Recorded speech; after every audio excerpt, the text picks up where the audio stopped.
जंगल के एक छोटे मगर बहुत ही दिलचस्प गांव में रहता था एक शरारती गधा। वो गधा न सिर्फ बहुत दोस्ताना नजर आता था बल्कि अपने दोस्तों के साथ खेल खेलने में भी माहिर था। लेकिन इसकी एक आदत थी, एक ऐसी आदत जो जंगल के सब जानवरों के लिए हमेशा हैरानी और कभी कभी परेशानी का सबब बनती है। आज भी जंगल में एक छोटे नाजुक खरगोश की जिंदगी थोड़ी साम में थी।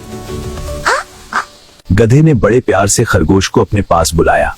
कुछ देर तक उससे इधर उधर की बातें करता रहा और फिर उसे गाफिल पाते ही एक जोरदार लात मार दी।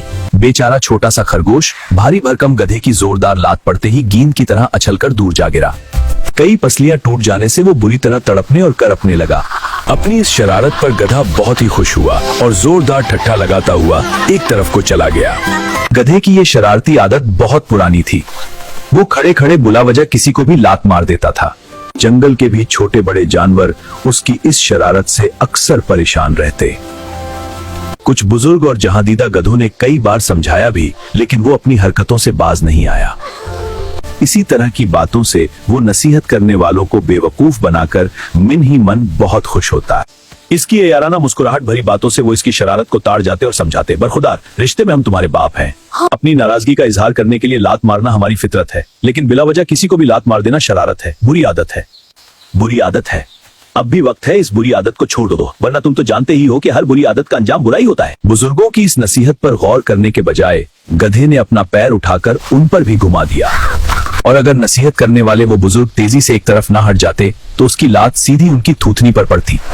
फिर भला गधे की लात खाने के लिए बुजुर्ग वहाँ कैसे ठहर सकते थे। पहली दोस्ती से ही सबके सब ढींचूम करते हुए 9-2-11 हो गए। एक दिन गधे ने एक लोमड़ी को देखकर बड़े प्यार से कहा, आओ बहन, मेरे पास आओ, बहुत दिनों बाद मिले, थोड़ी देर प्यार भरी बातें करेंगे। लोमड़ी आखिर लोमड़ी थी, होशियार और दिमागदार। उसकी मकारी में भला कैसे आती।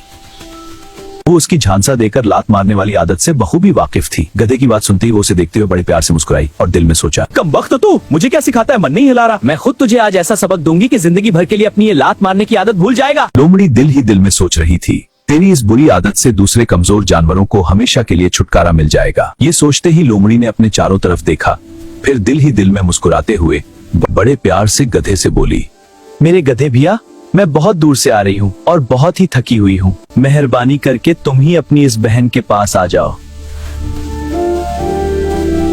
इतना कहकर लोमड़ी लड़खड़ाते डगमगाते कदमों से चलकर सहारा लेने के लिए एक बहुत ही बड़े पत्थर से टिक गई।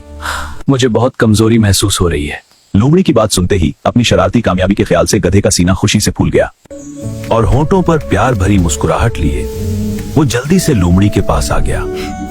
लोमड़ी को गाफिल रखने के लिए कुछ देर तक वो उससे बहुत ही मीठी मीठी बातें करता रहा। हाँ बिल्कुल, फिक्र मत करो। फिर आदत के मुताबिक अचानक ही लात मारने के लिए उसने अपना पैर पूरी ताकत से लोमड़ी की तरफ घुमा दिया। इस हमला के लिए लोमड़ी पहले से ही तैयार थी। गधे के पैर उठाते ही वो तेजी से फिर से दूर हट गई और गधे की जोरदार लात ठीक पत्थर पर पड़ी। इस हमला के लिए लोमड़ी पहले से ही तैयार थी। गधे के पैर उठाते ही वो तेजी से फिर से दूर हट गई और गधे की जोरदार लात ठीक पत्थर पर पड़ी। फिर जाहिर है पत्थर तो टूटने से अलबत्ता गधे के पैर की हड्डी जरूर टूट गई और वो जमीन पर ढेर होकर बुरी तरह तड़पने और पीटने लगा। लोमड़ी ने एक जोरदार कपका लगाया और बड़े ही शरारती लहजा में बोली, क्यों गधे भैया, तबीयत कैसी है? अपनी बहन के साथ शरारत करते हुए तुम ये भूल गए कि तुम्हारी ये बहन जंगल की सबसे बड़ी मुकारा है, वरना अभी तो एक ही टांग टूटी है, फिर बाकी तीनों से भी महरूम हो जाओगे। ये कहते ही वो जोरदार कहकाओं से गधे का मजाक उड़ाते हुए जंगल की तरफ चली गई। बच्चों, महज अपनी लात मारने की बुरी आदत की वजह से गधा अपनी एक टांग से माजूर हो गया कर जिंदगी की एक बेहतरीन नेमत से हमेशा के लिए महरूम हो गया। इस इबरत आमूज सबक से उसकी ये आदत हमेशा के लिए छूट गई। अपनी टूटी हुई टांग को देखकर वो अक्सर सोचता, काश अपने बुजुर्गों का कहना मानकर मैंने ये बुरी आदत पहले ही छोड़ दी होती, तो आज मेरे चारों पीर सलामत होते और मैं उपाजों की जिंदगी नहीं गुजारता।